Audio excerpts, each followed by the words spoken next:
বলছিলাম আমার এক প্রেমিক পুরুষ, তিনি যে শ্রেণী থেকে আসুন না কেন, যাই হোক নাই বা কেন তার পরিচয়, কিন্তু বিস্তৃত গগনাঙ্গের মতো ব্যক্ত হবে তার হৃদয়, উদার অতলান্ত উর্মিমালার মতো প্রগাঢ় হবে তার আবেগ। নারী জীবনের পূর্ণতা দান করবেন সেই পুরুষ। সে বড় অসহ্য সুখ, সে কল্পনার, সে আকাঙ্ক্ষার। শিক্ষা সংস্কৃতি এইসবে সে নিজেকে মানুষ হিসেবে তৈরি করার চেষ্টা করে, ঠিক সেই মেয়েটার মতো। নামটা যার অন্বেষা।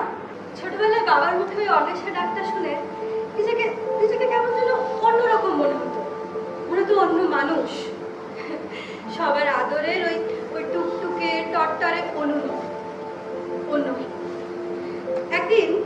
একদিন বাবা আমায় কাছে ডেকে বললেন, অন্বেষা, অন্বেষা, তোমার নামের মানে জানো?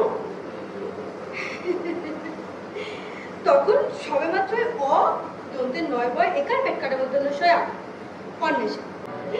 কিরকম কন্ট্রাডিক্টরি না? যাকে সেসব কথাই পরে আসো, আগে আসি আমার অন্বেষার যেখান থেকে শুরু সেই গল্প। বাবার কাছে নানান রকমের মানুষ আসা যাওয়া, অবশ্যই রাজনীতি, নানা রকম তর্ক হতো, আলোচনা হতো, শুনতাম। তবে তবে সবচেয়ে বুঝতাম তা ঠিক বলা যাবে না।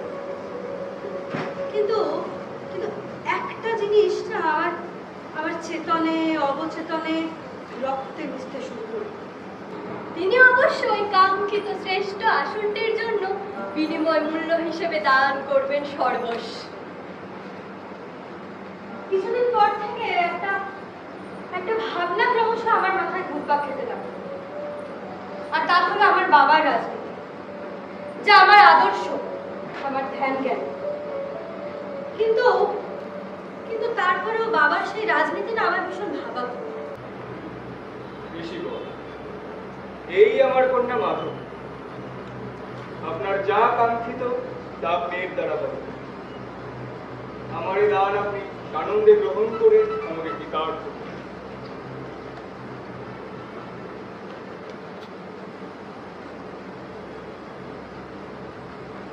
তুমি তো এটা ভালো করেই জানো যে শিক্ষাই একটা জাতির মেরুদণ্ড।